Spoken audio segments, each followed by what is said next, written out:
বৃষ্টির ভিতরে এই অসময় বাসা থেকে বের হয়েছি, এক জায়গায় যাচ্ছি। তো চলুন আমার সাথে, আপনাদেরকেও সাথে করে নিয়ে যাই। আর কেউ টানাটানি করবেন না, অবশ্যই ফুল ভিডিওটা দেখবেন।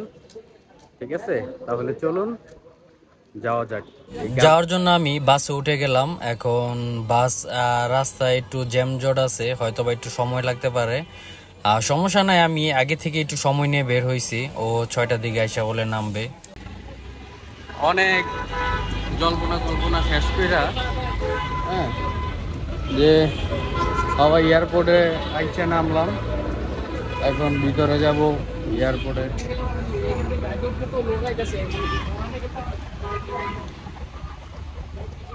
হযরত শাহজালাল আন্তর্জাতিক বিমানবন্দর।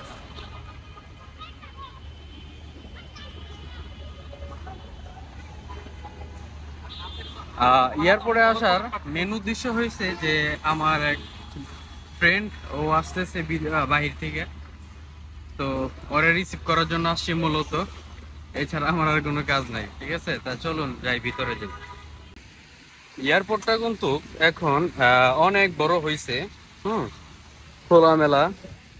এটা টার্মিনাল 1, টার্মিনাল 2, আর ওই পাশে নতুন করে একটা করতেছে, যে ওইটা হচ্ছে টার্মিনাল 3।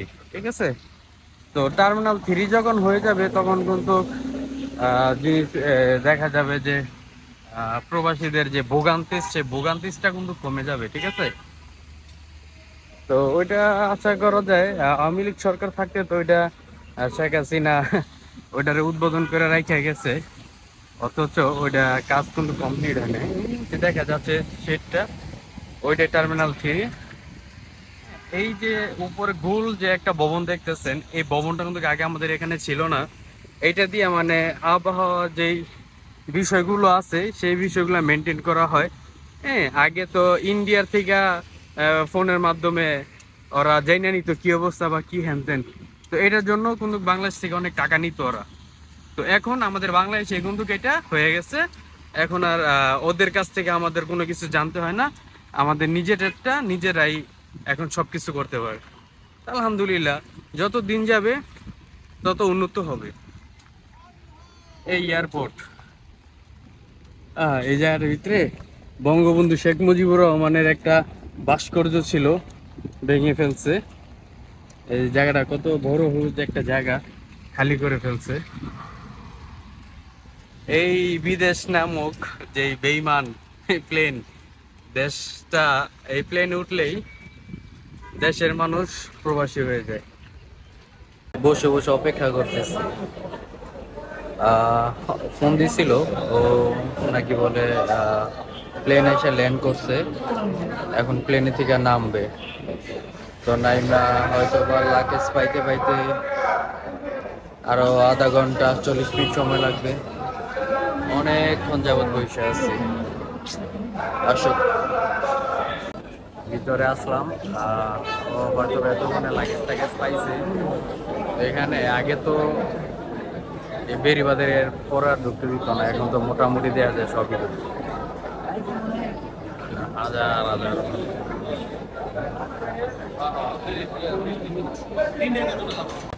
আমার বলছে 1 নম্বর টার্মিনালে দাঁড়াইছে, 1 নম্বর টার্মিনাল দাঁড়াইছে, ওই 2 নম্বর টার্মিনাল দিয়ে বাইরে আইছে। বাইরে আমার খুঁজতেছে 1 নম্বর টার্মিনাল। পরে আমি ভালো করে দেখ, কারে আমি তো বেটা 2 নম্বর টার্মিনাল আয় পড়ছি। ঠিক আছে, এই যে 2 নম্বর টার্মিনাল দিকে যাইতেছে। ও আমাকে বলছিল যে আমি টার্মিনাল 1 দিয়ে বের হবো, তুই টার্মিনাল 1 থাকিস। ঠিক আছে, তো আমি চিন্তা করলাম যে আচ্ছা ঠিক আছে। টার্মিনাল 2তে প্রচুর পরিমাণের ভিড় হয়, দেখেন কি একটা অবস্থা, মানুষের গাদাগাদি, একদম পুরো অবস্থা ভয়াবহ। তো এর লেগে বলছিলাম যে টার্মিনাল 1-এ আসাটাই বেটার হবে। তো কি করছে, মানে আমার সাথে কথা বলতে বলতে বলতে বলতে মানে ওই পিনিকে পিনিকে 2-তে আইসা পড়ছে। ঠিক আছে, আর একদম তো 1 এসে আমার ফোন দিতেছে। 1 এসে ফোন দিলে আমি কই যে আমি তো 1-এ, একদম সামনে লোকজন কম, বসে রয়েছি, দেখি না। পরে যাই হোক, পরে 2-তে আসলাম। 2-তে আসার পরে ওরে খুঁজে বাইর করলাম। এই যে দেখেন, ওই যে খয়েরি কালার একটা শার্ট পরে টলি ঠেলতে ঠেলতে ওখানে যাচ্ছে। তো আমি পরে ওরা আবার খুঁজে বাইর করছি, খুঁজে বাইর কইরা এই হইছে সেই লোকটা। এই যে অবস্থা, হ্যাঁ। তো ওর সাথে অনেক দিন পর দেখা হলো। ও আমার খুব ক্লোজ একটা ফ্রেন্ড, খুব ভালো একটা বন্ধু। তো এখন তো ওরে পাইলাম, এখন আমরা গাড়ি নিব, হয়তো রেন্টিকারের গাড়ি নিতে পারি আমরা। তো চলুন দেখা যাক গাড়ি পাই কিনা। আমাদের কাজ শেষ, রেন্টিকারের একটা গাড়ি নেওয়া হয়েছে। এই যে প্রবাসী ভাই মাল টানতেছে, ঠিক আছে, গাড়ির দিকে যাইতেছি আমরা, কারণ যে পরিমাণের জ্যাম এনে যদি আমরা গাড়ি নিই তাহলে দেখা যাবো যে প্রায় এনে আধা ঘন্টা 1 ঘন্টা সময় লস হয়ে যাবো। তো আমরা হাইটেই চলে আসছি কাছাকাছি। তো সবাই ভালো থাকবেন, সুস্থ থাকবেন, অবশ্যই আমাদের জন্য দোয়া করবেন। আল্লাহ হাফেজ।